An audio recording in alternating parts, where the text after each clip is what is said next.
नमस्कार, मैं हूं अंकुर और आप देख रहे हैं सत्यहिंदी.com। आइए एक नजर डाल लेते हैं अब तक की सुर्खियों पर। दक्षिणी दिल्ली के शाहीन बाग से अतिक्रमण हटाए जाने के मामले में मार्क्सवादी कम्युनिस्ट पार्टी ने सुप्रीम कोर्ट में याचिका दायर की थी, लेकिन सुप्रीम कोर्ट ने याचिका पर सुनवाई से इनकार करते हुए याचिकाकर्ताओं से कहा कि वे इस मामले में सुप्रीम कोर्ट जाएं। हनुमान जयंती के मौके पर दिल्ली के जहांगीरपुर इलाके में हुई हिंसा के बाद उत्तरी एमसीडी की ओर से अतिक्रमण हटाने की कार्रवाई की गई थी। इस दौरान अवैध निर्माण पर बुलडोजर चलाया गया था, लेकिन सुप्रीम कोर्ट के आदेश के बाद उत्तरी एमसीडी को यह कार्रवाई रोकनी पड़ी थी। दिल्ली के शाहीन बाग में अतिक्रमण हटाने के लिए पहुंचे एमसीडी के दस्ते को सोमवार को स्थानीय लोगों के भारी विरोध का सामना करना पड़ा। विरोध के बाद एमसीडी का बुलडोजर नाम मात्र की कार्रवाई करके वापस लौट गया। इस दौरान हालात को संभालने के लिए भारी संख्या में दिल्ली पुलिस और पैरामिलिट्री फोर्स के जवानों की भी तैनाती की गई थी। भीम आर्मी, कांग्रेस के नेताओं और स्थानीय लोगों ने बुलडोजर के आगे बैठकर एमसीडी की कार्रवाई का पुरजोर विरोध किया।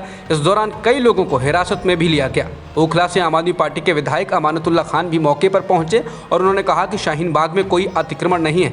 अमानतुल्लाह खान ने कहा कि उनकी विधानसभा में जहां कहीं भी अतिक्रमण होगा वो खुद उसे हटवाने के लिए आगे आएंगे। उन्होंने कहा कि इस मामले में सिर्फ राजनीति हो रही है।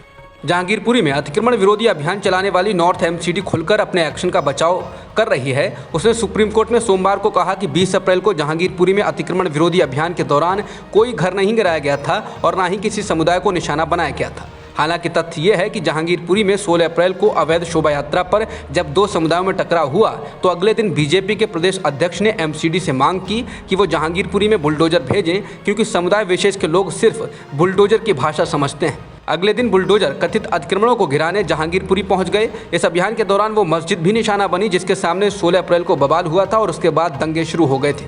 अतिक्रमण विरोधी अभियान के दौरान मस्जिद की बाउंड्री तोड़ दी गई थी। राजद्रोह कानून पर केंद्र सरकार का रुख बदल रहा है। पहले वो इस कानून को हटाने के समर्थन में रही है, लेकिन अब वो न सिर्फ इसका बचाव कर रही है बल्कि इस पर पुनर्विचार की बात कह रही है। चीफ जस्टिस रमन्ना की बेंच ने जब इसे 5 जजों की संवैधानिक पीठ को भेजने की बात कही तो सरकार ने उसका भी विरोध किया। केंद्र ने सोमवार को सुप्रीम कोर्ट को बताया कि उसने देशद्रोह कानून के प्रावधानों की फिर से जांच करने और पुनर्विचार करने का फैसला किया है और अनुरोध किया है कि जब तक सरकार इस मामले की जांच नहीं कर लेती तब तक वो राजद्रोह का मामला नहीं उठाए। केंद्र सरकार ने एक हलफनामे में कहा कि उसने धारा 124A आईपीसी के प्रावधानों की फिर से जांच और पुनर्विचार करने का फैसला किया है।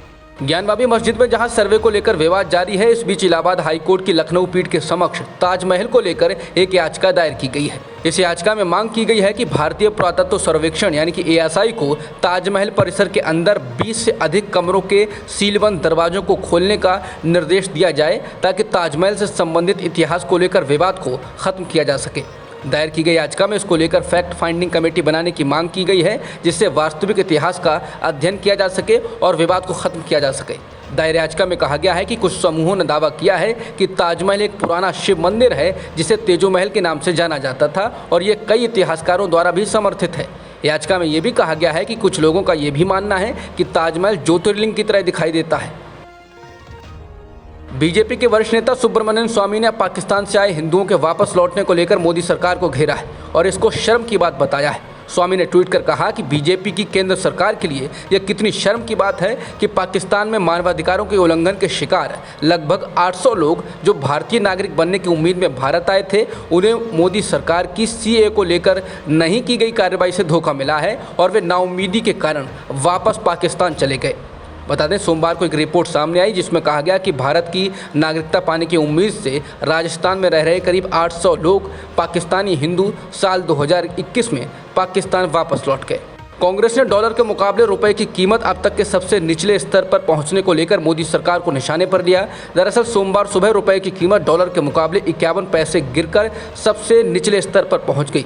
उस समय डॉलर की कीमत 77.41 रुपये तक पहुंच गई थी। इसके बाद कांग्रेस प्रवक्ता रणदीप सुरजेवाला ने ट्वीट कर कहा कि भारत के इतिहास में आज रुपया ICU में है। उन्होंने मोदी सरकार पर तंज करते हुए लिखा कि रुपया मार्गदर्शक मंडल की उम्र कब का पार कर चुका है।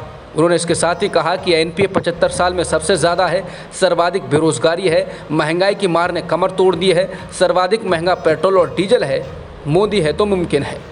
रांची हवाई अड्डे पर दिव्यांग बच्चों को इंडिगो की फ्लाइट में जाने से रोकने के मामले में अब तूल पकड़ लिया है।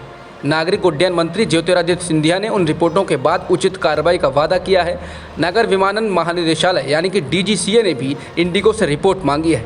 सिंधिया ने कहा कि एयरलाइन कर्मचारियों द्वारा इस तरह के भेदभावपूर्ण व्यवहार के लिए जीरो टॉलरेंस है। इसके साथ ही उन्होंने कहा कि वो व्यक्तिगत रूप से इस मामले को देख रहे हैं। उन्होंने शिकायत करने वाले एक ट्वीट के जवाब में कहा, इस तरह के व्यवहार के प्रति जीरो टॉलरेंस है। किसी भी इंसान को इससे नहीं गुजरना चाहिए। खुद मामले की जांच कर रहा हूं, जिसके बाद उचित कार्रवाई की जाएगी। आज जस्टिस सुधांशु धूलिया और जस्टिस JB पारदीवाला ने सुप्रीम कोर्ट के जज के तौर पर शपथ ले ली। उनकी शपथ के साथ ही अब सुप्रीम कोर्ट में जजों की सभी रिक्तियां भर गई हैं और अब सुप्रीम कोर्ट पूरे 34 जजों की क्षमता के साथ काम करेगा। बता दें, केंद्र ने 4 मई को गुवाहाटी हाई कोर्ट के चीफ जस्टिस सुधांशु धूलिया और गुजरात हाई कोर्ट के जज जमशेद बुरजोर पारदीवाला को सुप्रीम कोर्ट जज के रूप में नियुक्त करने की अधिसूचना जारी कर दी थी। इससे पहले 5 मई को ही सुप्रीम कोर्ट कॉलेजियम ने इन दोनों जजों को सुप्रीम कोर्ट के जज के रूप में पदोन्नत करने की सिफारिश की थी। केंद्र सरकार की ओर से इन दोनों जजों की नियुक्ति को लेकर काफ़ी तेज़ी दिखाई गई और 2 दिन के भीतर ही नाम पर मोहर लगा दी गई। भारत के मुख्य न्यायाधीश NV रमना की अध्यक्षता में 5 सदस्यीय कॉलेजियम ने सिफारिशें की थीं। लगातार बढ़ते जा रहे विरोध प्रदर्शनों के बीच श्रीलंका के प्रधानमंत्री महिंदा राजपक्षे ने आखिरकार सोमवार को इस्तीफा दे दिया।